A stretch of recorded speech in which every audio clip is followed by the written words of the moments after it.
Item ಯಾವುದೇ ಇರಲಿ try ಮಾಡಿ ಆಚಿ ಚಿಕನ್ ಮಸಾಲಾ. ಖಾಲಿ ಇರುವ 2.64 ಲಕ್ಷ ಹುದ್ದೆಗಳ ಭರ್ತಿಗೆ ಕ್ರಮವನ್ನ ಕೈಗೊಳ್ಳಲಾಗಿದೆ.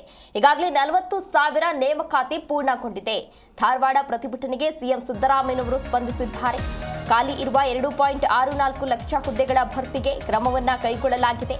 ಈಗಾಗಲೇ 40,000 ನೇಮಕಾತಿ ಪೂರ್ಣಗೊಂಡಿದೆ. ಧಾರವಾಡದಲ್ಲಿ ಏನು ಪ್ರತಿಭಟನೆ ನಡೀತಾ ಇತ್ತು, ಆ ಪ್ರತಿಭಟನೆಗೆ ಸಿಎಂ ಸಿದ್ದರಾಮಯ್ಯನವರು ಸ್ಪಂದಿಸಿದ್ದಾರೆ.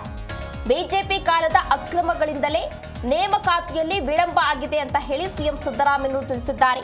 ಅಭ್ಯರ್ಥಿಗಳನ್ನ ರಾಜಕೀಯಕ್ಕೆ ಬಳಸಿಕೊಳ್ಳಬೇಡಿ. ವಿಪಕ್ಷಗಳಿಗೆ ಸಿಎಂ ಸಿದ್ದರಾಮಯ್ಯನವರು ತಿರುಗೇಟನ್ನ ನೀಡಿದ್ದಾರೆ. ಧಾರವಾಡದಲ್ಲಿ ಸರ್ಕಾರಿ ಉದ್ಯೋಗಾಕಾಂಕ್ಷಿಗಳು ನಡೆಸ್ತಾ ಇರುವಂತಹ ಪ್ರತಿಭಟನೆಯನ್ನ ನಾನು ಕೂಡ ಗಂಭೀರವಾಗಿ ಈಗಾಗಲೇ ಪರಿಗಣಿಸಿದ್ದೇನೆ.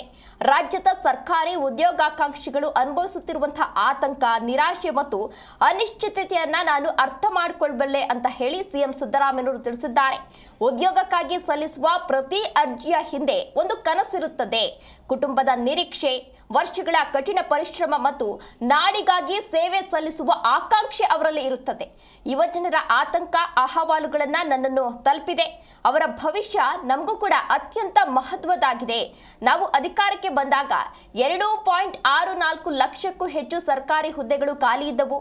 ಇದು ಒಂದೆರಡು ದಿನಗಳಲ್ಲಿ ಸೃಷ್ಟಿಯಾದದ್ದಲ್ಲ. ಹಿಂದಿನ ಬಿಜೆಪಿ ಸರ್ಕಾರದ ಅವಧಿಯಲ್ಲಿ ಸಕಾಲದಲ್ಲಿ ನೇಮಕಾತಿಗಳನ್ನು ಆರಂಭಿಸದಿರುವುದು ಮತ್ತು ಖಾಲಿ ಹುದ್ದೆಗಳನ್ನು ಭರ್ತಿ ಮಾಡಲು ಯಾವುದೇ ಸೂಕ್ತ ಯೋಜನೆಯನ್ನ ರೂಪಿಸದಿರೋದ್ರಿಂದ ಇಷ್ಟು ದೊಡ್ಡ ಸಂಖ್ಯೆಯ ಸರ್ಕಾರಿ ಹುದ್ದೆಗಳು ಖಾಲಿ ಇದ್ದವು. ವಿರೋಧ ಪಕ್ಷದ ನಾಯಕರು ನಿರಪರಾಧಿ ವಿದ್ಯಾರ್ಥಿಗಳಿಗೆ ತಪ್ಪು ಮಾರ್ಗದರ್ಶನವನ್ನ ಮಾಡಿ ತಮ್ಮ ರಾಜಕೀಯ ಸ್ವಾರ್ಥದ ಈಡೇರಿಕೆಗಾಗಿ ಬಳಸಿಕೊಳ್ಳುತ್ತಿರೋದು ನಿಜವಾಗ್ಲೂ ಕೂಡ ವಿಷಾದನೀಯ ಅಂತ ಹೇಳಿ ಸಿಎಂ ಸಿದ್ದರಾಮಯ್ಯನವರು ತಿಳಿಸಿದ್ದಾರೆ.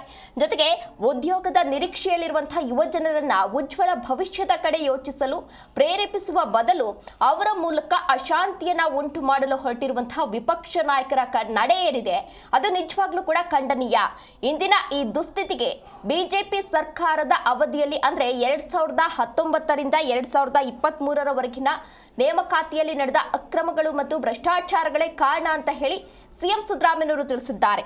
ಇದು ಯುವ ಜನರು ವ್ಯವಸ್ಥೆಯ ಮೇಲಿನ ನಂಬಿಕೆಯನ್ನ ಕಳೆದುಕೊಳ್ಳುವಂತೆ ಮಾಡಿದ್ದು ಮಾತ್ರವಲ್ಲ, ದೊಡ್ಡ ಪ್ರಮಾಣದಲ್ಲಿ ಖಾಲಿ ಹುದ್ದೆಗಳ ಸೃಷ್ಟಿಗೆ ಕಾರಣವಾಗಿದೆ. ನಮ್ಮ ಸರ್ಕಾರ ನೇಮಕಾತಿ ಪ್ರಕ್ರಿಯೆಯಲ್ಲಿ ವಿಶ್ವಾಸಾರ್ಹತೆ, ಪಾರದರ್ಶಕತೆ ಮತ್ತು ಸ್ಥಿರತೆಯನ್ನ ಮರುಸ್ಥಾಪಿಸಲು ಬದ್ಧವಾಗಿದೆ ಅಂತ ಹೇಳಿ ಸಿಎಂ ಸಿದ್ದರಾಮಯ್ಯನವರು ಈಗಾಗಲೇ ಸ್ಪಂದನೆಯನ್ನ ನೀಡಿ ಕೆಲವೊಂದಷ್ಟು ಮುಖ್ಯವಾದ ಅಂಶಗಳನ್ನ ಇಲ್ಲಿ ಪ್ರಸ್ತಾಪವನ್ನ ಮಾಡಿದ್ದಾರೆ. ಏನು ಧಾರವಾಡದಲ್ಲಿ ಈಗಾಗಲೇ ಪ್ರತಿಭಟನೆ ನಡೆಸಲಾಗ್ತಾ ಇತ್ತು, ಆ ಪ್ರತಿಭಟನೆ ಈಗಾಗಲೇ ಪ್ರಕ್ಷುಬ್ಧ ವಾತಾವರಣ ಕೂಡ ಈಗಾಗಲೇ ಸೃಷ್ಟಿಯಾಗಿತ್ತು. ಸರ್ಕಾರದಿಂದ ಇದಕ್ಕೆ ಪರಿಹಾರವನ್ನ ನೀಡಲೇಬೇಕು, ಸರ್ಕಾರದವರು ಇದಕ್ಕೆ ಏನಾದರೂ ಉತ್ತರವನ್ನ ನೀಡಲೇಬೇಕು ಅಂತ ಹೇಳಿ ಸಾಕಷ್ಟು ವಿದ್ಯಾರ್ಥಿಗಳು ಈಗಾಗಲೇ ಪ್ರತಿಭಟನೆಯನ್ನ ನಡೆಸ್ತಾ ಇದ್ರು. ಆ ಪ್ರತಿಭಟನೆಗೆ ಸ್ವತಃ ಸಿಎಂ ಸಿದ್ದರಾಮಯ್ಯನವರು ಸ್ಪಂದನೆಯನ್ನ ನೀಡಿದ್ದಾರೆ.